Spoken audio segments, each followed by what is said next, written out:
Hello दोस्तों, आज हम डिस्कस करेंगे खांसी के बारे में। यहाँ पर हम जानेंगे खांसी के टाइप्स के बारे में, मतलब कि सूखी खांसी क्या होती है और गीली खांसी क्या होती है। साथ ही साथ जानेंगे इसकी मेडिसिन के बारे में, कब कौन सी खांसी में कौन सी मेडिसिन का यूज़ किया जाता है।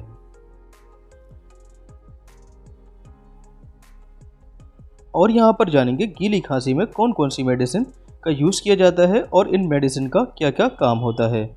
चलिए दोस्तों, शुरू करते हैं। कफ मतलब कि खांसी। तो खांसी दो तरीके की होती है। पहली होती है ड्राई कफ, जिसको हम सूखी खांसी के नाम से जानते हैं। दूसरी होती है वेट कफ, जिसको हम गीली खांसी या बलगम वाली खांसी के नाम से जानते हैं। तो यहाँ पर ड्राई कफ मतलब कि सूखी खांसी में कौन कौन सी मेडिसिन का यूज़ किया जाता है। तो यहाँ पर पहली मेडिसिन आती है डेक्स्ट्रोमेथोर्फन।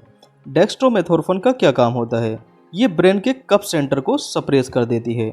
अब जैसे ही ब्रेन का कफ सेंटर सप्रेस हो जाता है, अब हमें खांसी का एहसास नहीं होता है। नेक्स्ट मेडिसिन आती है क्लोरफेनिरामाइन।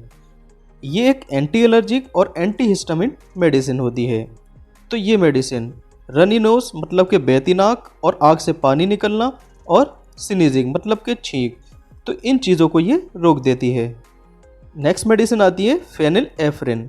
तो जैसे ही ज़ुकाम वगैरह से हमारी नाक ठस जाती है, जिसको हम नेसल कंजेशन के नाम से जानते हैं, तो ये मेडिसिन हमारी नाक को ठसने से रोकती है। अब यहाँ पर बात कर लेते हैं सिरप्स के बारे में। तो सूखी खांसी में कौन कौन से सिरप्स का यूज़ किया जाता है?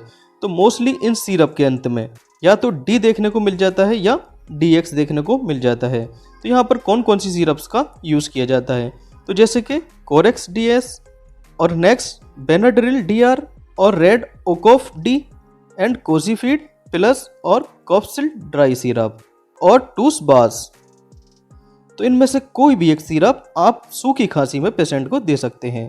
बात कर लेते हैं इसकी डोज के बारे में। तो ये 5-5 ml सुबह शाम पेशेंट को दी जा सकती है। तो इसके साथ ही साथ अगर इंजेक्शन की बात करें, तो यहाँ पर डेक्सोना और एबिल 25 इंजेक्शन 2-2 ml पेशेंट को मिक्स करके दिया जा सकता है। तो यहाँ पर डेक्सोना में होता है डेक्सामेथासोन। डेक्सामेथासोन एक कॉर्टिकोस्टेरॉइडल मेडिसिन होती है, जो कि एंटी इन्फ्लामेटरी और इम्यूनोसप्रेसिव ड्रग्स होती है। साथ ही साथ एबिल 25 इंजेक्शन, ये एक एंटी हिस्टामिन और एंटी एलर्जिक मेडिसिन होती है। तो इसका जो एक्शन होता है वो सेडेटिव एक्शन होता है, मतलब कि ये थोड़ी सुला देने वाली ड्रग होती है। तो एबिल इंजेक्शन लगने के बाद हमें थोड़ी सी नींद का एहसास होता है। नेक्स्ट बात कर लेते हैं इसकी टेबलेट्स के बारे में। तो यहाँ पर लीकोफ या मोन्टर LC या टूजिन DMR, इन 3 मेडिसिन में कोई एक मेडिसिन आप यूज़ कर सकते हैं। साथ ही साथ यहाँ पर डेक्सोना टेबलेट और मॉक्सिकाइन CB 625, तो इन तीनों में से कोई एक टेबलेट और मॉक्सिकाइन का एक टेबलेट और डेक्सोना का एक टेबलेट, तो इन तीन टेबलेट को सुबह शाम 2 टाइम पेशेंट को दिया जा सकता है। अब नेक्स्ट बात कर लेते हैं बलगम या फेलेम या स्प्यूटम या म्यूकस के बारे में, जिसको हम वेट कफ के नाम से भी जानते हैं। तो अब बात कर लेते हैं ये बलगम बनता कहाँ से है।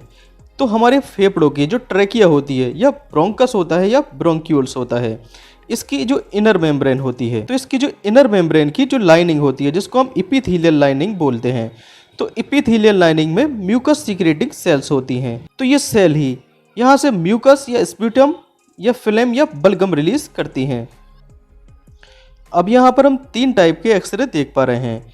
पहला एक्सरे, दूसरा एक्सरे और तीसरा एक्सरे। ये इसकी राइट साइड होती है, ये लेफ्ट साइड होती है। तो यहाँ पर देखिए फर्स्ट एक्सरे और थर्ड एक्सरे जो है नॉर्मल एक्सरे है, जबकि सेकंड एक्सरे जो है यहाँ पर डिजीज एक्सरे है। इसके लेफ्ट साइड में यहाँ पर देखिए बलगम भरा पड़ा है। बलगम भरे होने के कारण ये थोड़ा वाइट दिखाई पड़ रहा है।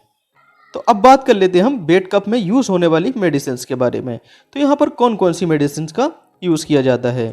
तो यहाँ पर सल्ब्यूटामोल, लीवोसल्ब्यूटामोल और टर्ब्यूटालाइन, तो ऐसी मेडिसिन जिनके अंत में मोल शब्द आ जाता है, वो ब्रोंकोडाइलेटर की तरह काम करती हैं। ब्रोंकोडाइलेटर मतलब कि सांस की नली को ये डायलेट कर देती है, मतलब कि फुला देती हैं। दूसरी यहाँ पर मेडिसिन यूज़ होती है एम्ब्रोक्सोल। एम्ब्रोक्सोल का क्या काम होता है? ये म्यूकोलिटिक की तरह काम करती है। म्यूकोलिटिक में देखिए 2 टर्म है। पहला टर्म है म्यूको, दूसरा टर्म है लिटिक। म्यूको मतलब होता है यहाँ पर देखिए म्यूकस और लिटिक मतलब होता है तोड़ देना, तो ये म्यूकस को तोड़कर बाहर निकाल देती है। तो सांस की नली में जो बलगम भरा होता है इसको ये तोड़ देती है। तोड़ने के बाद जो है फेफड़ों से ये बाहर कर देती है। नेक्स्ट मेडिसिन आती है गॉइफेंसिन। गॉइफेंसिन का काम होता है म्यूकस को बाहर कर देना। तो फेफड़ों की नली में जो म्यूकस भरा होता है इसको ये फेफड़ों से बाहर कर देती है। तो अब जान लेते हैं मेडिसिन के बारे में। तो यहाँ पर देखिए स्टेप्सिल टैबलेट, जिसमें होता है एम्ब्रोक्सोल हाइड्रोक्लोराइड। तो ये टैबलेट पेशेंट को सुबह शाम एज अ बीडी दी जा सकती है। नेक्स्ट बात कर लेते हैं मॉन्टेर एफएक्स। तो मॉन्टेर एफएक्स में होता है मोंटिलुकास सोडियम और फिक्सोफेनाडाइन हाइड्रोक्लोराइड। तो ये टैबलेट भी पेशेंट को 2 टाइम आप दे सकते हैं। तो गीली खांसी के केस में इन दोनों में से कोई एक टैबलेट आप पेशेंट को दे सकते हैं।